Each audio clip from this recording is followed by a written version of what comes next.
shirkadaha diyaaradaha ee Mareykanka sida Delta iyo United ayaa ku dhawaaqay in flightska ay joojinayaan shaqaale yari awgeed maadaama shaqaalihii airportka ka shaqeynayay oo ka cabanaya mushaar la'aan ilaa iyo hadda 2 bilood lugaha la sii galayso ay sababna u tahay shutdownka uu Mareykanka ku jiro ee macnaha shaqadii ku adkaatay oo intii yareed oo airportka ku soo hartay intii badneed ay shaqooyinka ka rawaxeen intii yareed oo airportada ku soo hartayna ay awoodi waayeen in flights intaas dhan ay xamil waayeen culayska intaas dhan maadaama holiday sidoo kale ay soo dhowdahay December iyo waliba Christmas iyo winterkii maadaama qabowgii xilligiisii la soo galahayo oo dadka wadanka inta badan aan qabowga u dul qaadan karin ay ka baxayaan ama dalxiis hayaan sidoo kale waqtigii dalxiiska ama holidayda ayaa la soo gaaray oo December waxba nagama xiga marka flightsyadii ayaa sidoo kale aad u farabatay taas ayaana sababayso in shaqaalihii yaraa ee airportka ka shaqeynayay oo ayaga isdabarahayay in ay shaqadii wadi waayaan oo sababtu tahay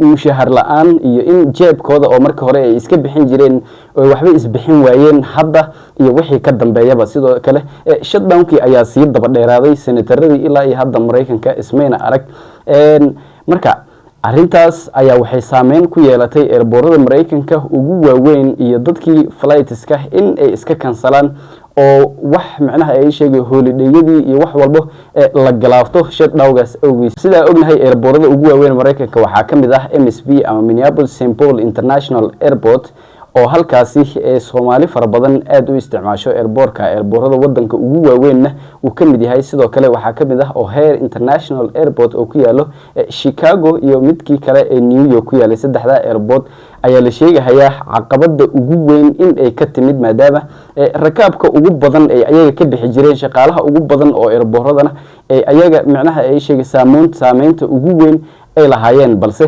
hadda wixii ka dambeeyo aan ay wax shaqo ah aysan ka soconaynin oo caqabad uu ku noqday shutdownkii sidoo kale senatarada Mareykanka ayuu Donald Trump iskugu yeeray in ay isku imaadaan waliba wuxuu cadaadis saarayaa Republicanka oo qoladii isheeg Republicanka ahaa ee senatorada ahaa sida ognahay waa 53 oo ma dhanno 60kii aqlabiyada ay ku qaadi lahaayeen si wadankan uu shutdownka uga baxo ama ay u baasmariyaan sharciyada ay wataan sidoo kale waxyaabaha la isku haysto ugu waaweyn waxa kamid ah Obamacare iyo Healthcare iyo waliba programkii SNAP oo asagana iska istaagay bal muuqaalkan ila daaw. Ripple effect across the country from the skies to the dinner table. Stalled talks in D.C. will ground some flights at MSP International Airport starting tomorrow. This map shows you how widespread the problem is. All 40 of these airports will have to cancel flights to deal with shutdown-related staffing shortages. Uba Ali is at MSP with what you need to know. Uba? Frank, some would call this the calm before the storm, but we know that's all going to change. But let's take a look at where things stand right now at MSP Terminal 1. Departure window showing all flights have departed or will be departing here soon. No cancellations, no delays. But again, that's going to be changing. MSP is expecting 30 cancellations tomorrow. Flight officials say this move was necessary to ensure safety for passengers, and not only that, but to alleviate some of the stress on air traffic controllers. At a glance, things look normal. Flights are coming in and going out, but behind the scenes, air traffic controllers are stretched thin, dealing with staffing shortages and unpaid work for more than a month. Starting Friday, flyers will begin to feel those impacts. That is a big issue going in, and nervous of because I do want to get home. For travelers, that means fewer flights, longer waits, and cancellations, all before the holiday season.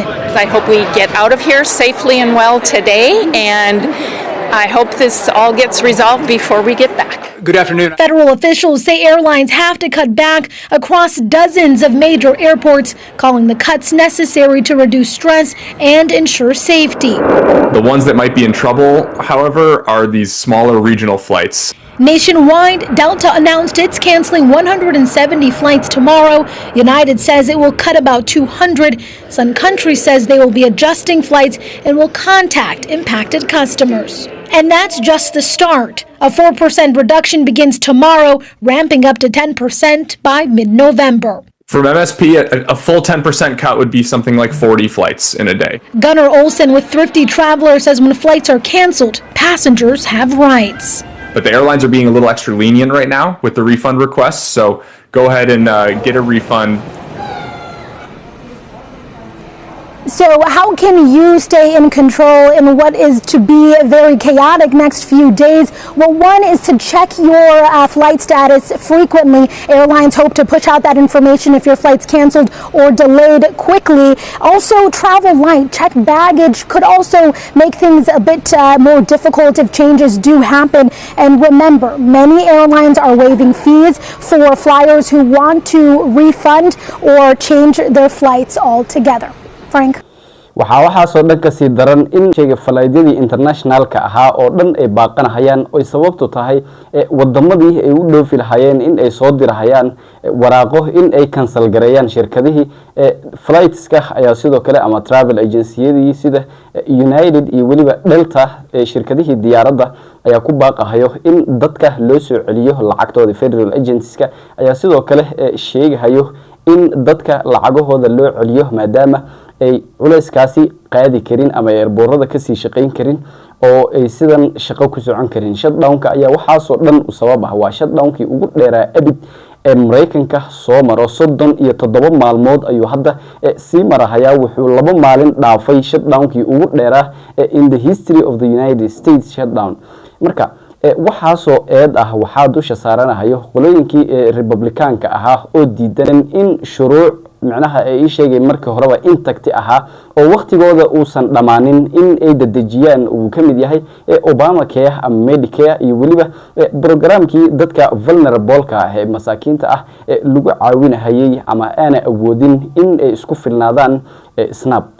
waxan oo dhan waxa ay u dhacayaan waxa weeye intaas oo la isku haysto iyo waliba kuwa kale oo kooban. Sidoo kale shuruuc cusub ayaa la soo saaray Mareykanka oo ah in baasaboorka laga tirtiro waxa loo yaqaano transgender ama qolooyinkii qowmuluudka ahaa laga baabi'inayo sidooda banaanba ilaa iyo 32 sano ayaa la sheegay baasaboorada Mareykanka uu ku qornaa waxa loo yaqaano qolooyinkan transgenderka oo ah third party sex waxa loo yaqaano ama markii laga tago male iyo female universal ah oo qofka in uu jinsiga uu lagu abuuray arintaas ayaa sidoo kale implementation lagu sameeynayaa oo laga tirtirayaa oo waliba qolooyin fara badan oo dimuqraadiga kamid ah ay dhaliilahayaan. laakiin waxaasoo dhan waxa ka sii daran in waliba key cities Virginia Georgia Minneapolis ama Minnesota loogu guuleystay iyo waliba New York duqa magaalada loogu guuleystay qoroodinkii Republicaanka ahaa loogu guuleystay oo dimuqraadi ay ku guuleysteen. Marka wax walbo oo macnaha galaangal ah oo ay ku awoodaan ama ay sameyn karaan si xaaladda ay u sii qasnaato ay u sii sameynayaan maadaama hadda desperate ay yihiin in ay isdhiibaanna wax yar ay ooga dhiman tahay. sidoo kale talada wadanka in laga qaado 2028 soo socota iyo waliba 2028 ka hor midterm kan doorashada Congress-ka in ay u bataan ama ay ku soo baxaan dimuqraadi, taas oo fududeynayso in qolooyinka Republicaanka ah ee xafiiska baneeyaan intaan ooga ekaato labadii term mid ka soo dhaxgalay Joe Biden markii laga reebo wadankan soo xukumayeen. shutdown-kii for the history of the United 37 days buu hadda sii marahayaa. waa midda ugu weyn oo dhaliisha ugu weyn dusha laga saarahayo Trump iyo teamkiisa. haddii aad Minnesota joogto sidee ayuu ku effect garay ama Africa in aad u socotay oo isheegay safarkaadii laga baajiyay flightskii la cancelay in aad ku jirto bal wixii fikirkaada iyo dhibaatooyinka kala kulantay sidoo kale qaybta commenting noogu soo qor. haddii aad nagu cusub tahay family-ka ku soo biir oo muuqaalka like noo saar, YouTube-kaada ku cusub tahay subscribe noo saar. waan mahadsantiin.